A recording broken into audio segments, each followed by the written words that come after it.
బాగా ఇట్లు మాట్లాడు.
మానిని నే సిద్ధుండగాను భూతేశుండగాను ఈ పళ్ళ కాకి ఎందుకు కావలి కాయి వాడను కానీ సాహసము చేసి ఈ అర్ధరాత్రమున తోడులోకి ఈ కాటికేశం మీద తెచ్చిదివో ముందు చెప్పు నీ చరిత్రమేమో జరిగింపు వచ్చిన కష్టములను భవింపక తీరదు కదా. మహానుభావుడా, నీవు నాకు గల పూంజలుగా తోచుచున్నాడవయ్యా.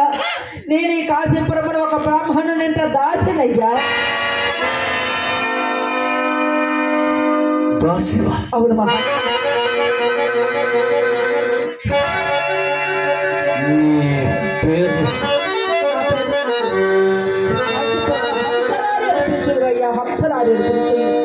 ఈ చనిపోయిన వాడు నా ఒక్కగాడు ఒక్క కుమారుడు పుత్రుడు. వీరికి నేను సాయం సమయముడా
ఈ మాలిని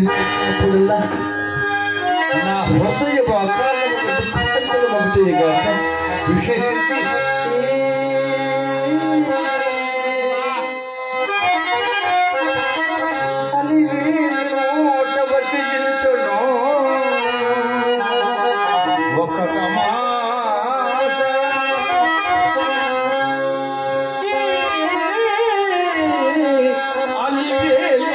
ఒక వచ్చి దించడం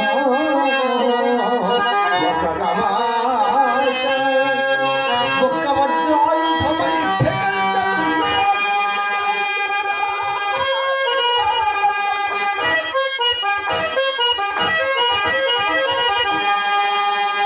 యమ మాట పొందికయో యమ మాట పొందికయో ఎల్గు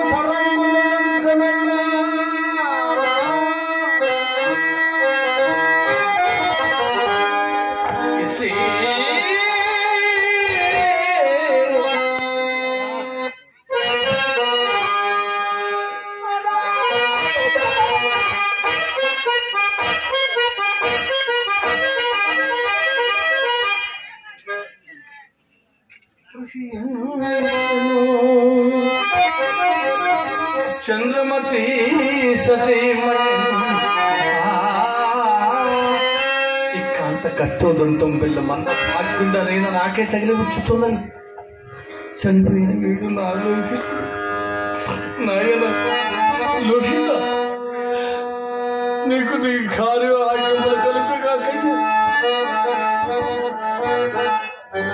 నా వెడలో దళపులు మానివేసి నా విజయంలో నేను అప్రమత్తుండని వెలంగిన కాక మానని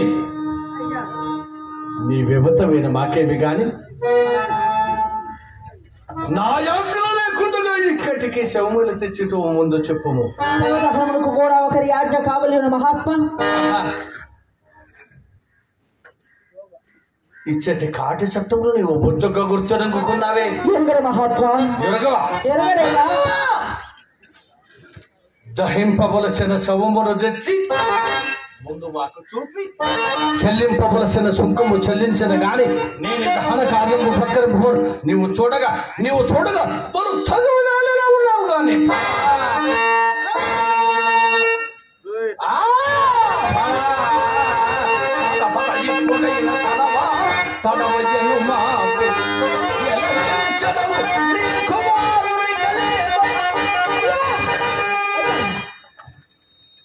అర్ధరాత్రి ఎక్కడికి పోదు మహాత్మ, ఎక్కడికి పోదు.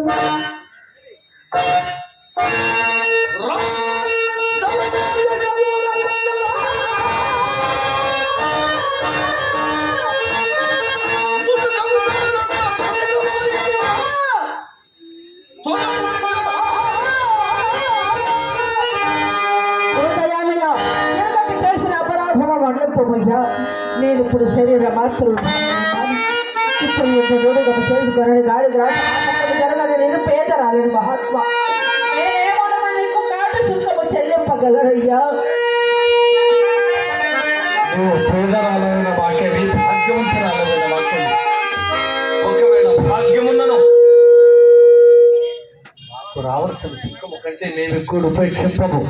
మాట ఒకటి పిండము దండులములను ఒక పాతయు మాకిచ్చిన గాని నేనే శవమును దహింపలేను.